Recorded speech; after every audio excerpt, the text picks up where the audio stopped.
पूरा 9th class का जो है रिवीजन करेंगे मैथ्स का जो है। पहला चैप्टर क्या है तुम लोग का? Real number. रियल नंबर में हम लोगों ने क्या क्या पढ़ा है कि यहाँ पर नंबर सिस्टम को हम लोग बांटेंगे। नंबर सिस्टम में दो भागों में बांटे थे, क्या क्या था? काल्पनिक को रियल बोलते हैं, दूसरे को इमेजिनरी। इमेजिनरी का क्या पहचान था? रूट के अंदर माइनस माइनस लगा हुआ है। जैसे रूट के अंदर अगर माइनस कोई भी संख्या रहेगा माइनस में तो उसको इमेजिनरी बोलेंगे और उसको आई से डिनोट करेंगे। अब हम लोग रियल नंबर के बारे में, इसके बारे में, इमेजिनरी के बारे में विशेष किस चीज में पढ़ना है? इंटर में पढ़ना है। आगे से हम लोग को सिर्फ रियल नंबर पढ़ना है। 9th 10th में रियल नंबर। रियल नंबर के अंतर्गत इसको कितने भागों में बांटे थे? दो। परिमेय और अपरिमेय। एक हो गया परिमेय और दूसरा अपरिमेय। परिमेय का क्या पहचान था? पी वाई क्यू के रूप में लिखा जा सकते P हैं। बटा Q जो रूप में हो तथा Q not zero. Not equal to 0 तथा अपरिमेय का क्या पहचान था? रूट के अंदर की संख्याएं जिनका वर्ग ना हो। हाँ, जिसको P बटा Q के रूप में ना लिखा जा सके। जैसे कि रूट के अंदर में कोई भी अभाज्य संख्या अगर आ गया तो वो सारे क्या आ जाएंगे? अपरिमेय। इसके अलावा जो भी मैथमेटिकल सिंबल हो गए जैसे कि पाई, एक्सपोनेंशियल, ये सब किस चीज में आ जाएंगे? अपरिमेय संख्या के। अब परिमेय संख्या को कितने भागों में हम लोग बांटे थे? दो। कौन कौन? पूर्णांक और भिन्न। सही है, पूर्णांक और भिन्न। पूर्णांक और भिन्न। तो पहले हम लोग पूर्णांक को कितने भागों में बांट दिए? तीन भागों में। तीन। सही बोला, 3। तो इसमें कौन कौन हो गया? शून्य, ऋणात्मक और धनात्मक। धनात्मक और ऋणात्मक। शून्य हो गया, धनात्मक और ऋणात्मक। शून्य क्या है? न तो धनात्मक है न न्यूट्रल। भिन्न को कितने भागों में हम लोग बांटे थे? दो भागों में। दो भागों में। कौन कौन? एक ठो सरल भिन्न, हाँ, साधारण भिन्न, एक साधारण भिन्न और दूसरा दशमलव भिन्न। जो है दशमलव भिन्न। साधारण भिन्न और दशमलव भिन्न।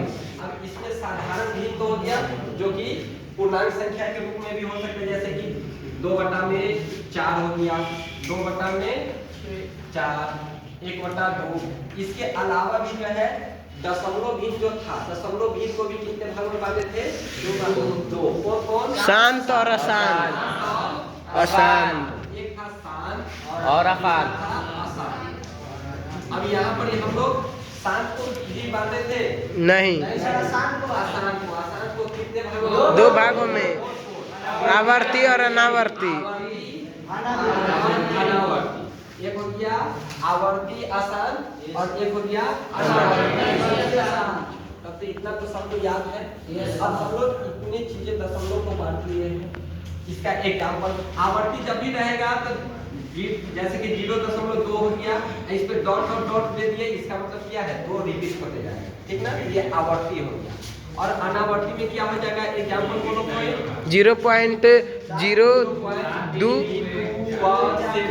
यानी कि जो कि बदलते रहेगा, अलग अलग अंक आएंगे और अनंत तक आएंगे तो उसको क्या बोलते हैं? अनावर्ती। और आसान अनावर्ती यानी कि, और शांत है या आसान, इसको पहचानने का क्या ट्रिक बताए थे? तरीका 1/2 के पावर m 5 के पावर m के रूप में है। यानी कि अगर किसी भी भिन्न का अगर हर जो है या तो 2 का मल्टीपल रहे या 5 का मल्टीपल रहे या फिर 2 गुने 5, यानी कि नीचे में अगर हर के रूप में 10 आता है तो क्या हो जाएगा? 7। 2 और 5 के अलावा और कुछ भी रहेगा तो क्या हो जाएगा? 7। अब हम लोग इधर आते हैं पूर्णांक। तो पूर्णांक में हम लोग पॉजिटिव पढ़े, नेगेटिव पढ़े और जीरो पढ़े, ठीक ना? तो जीरो के बाद 0 से लेकर के जो भी अगर राइट साइड में बढ़ते हैं तो इस संख्याओं के समूह को क्या बोलते हैं? घनात्मक संख्या है। धनात्मक तो है, लेकिन उसको 0 से जब काउंट करते हैं तो उसको क्या बोलते हैं? 0 जब शामिल करते हैं पूर्ण संख्या है। उसको पूर्ण संख्या बोलते हैं। और 1 से जब काउंट करते हैं तो उसको क्या बोलते हैं? प्राकृत संख्या। प्राकृत संख्या को किससे सूचित करते हैं? n से। नेचुरल नंबर जो है एन से और पूर्ण संख्या को W से। इतना विभाज करके अब प्राकृत संख्या के अंतर्गत क्या क्या आता है उसको हम लोग देखेंगे अलग से, ठीक ना। प्राकृत संख्या के अंतर्गत कौन कौन आ जाएंगे, इसमें जितने भी गिनती की संख्याएं हैं सारे क्या कहलाते हैं, जैसे कि यहाँ 1 से शुरू किए 1 2 3 4 5 6 और ये क्या जाएगा। अब इसमें भी अलग अलग हम लोग बांटे थे, क्या क्या, प्रत्येक 1 से शुरू करेंगे तो गैप करके 1 3 5 7 ये सब क्या है, कौन सी संख्या इसको कहेंगे, विषम संख्या। इसको क्या कह देंगे, विषम संख्या। और 2 4 6 8 10 सम संख्या, इन सबको क्या कहेंगे, लेकिन अब हम लोग सम और विषम में बांट के इसको प्राकृत संख्या को, इसके अलावा भी कई सारी संख्याएं के रूप में इसको बांटते हैं। जैसे कि एक हो गया विभाजिता के नियम के आधार पर कितने भागों में बांटा गया है, 2, कौन कौन, भाज्य भाज्य और अभाज्य। तब भाज्य और विभाजिता के नियम के हिसाब से हम लोग इसको 2 भागों में बांटे, एक जो है भाज्य और अभाज्य। सम और विषम भी विभाजिता के आधार पर ही है, अगर 2 से कट जाए तो क्या होगा, सम। याद है सबको, 2 से पुनः करना है तो सम। 2 से नहीं कटेगा तो विषम।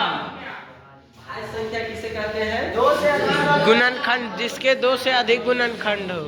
स्वयं और एक के अलावा और कोई भी गुणनखंड न हो, स्वयं और एक के अलावा और कोई भी गुणनखंड न हो। सर्वो अभाज्य संख्या न हो।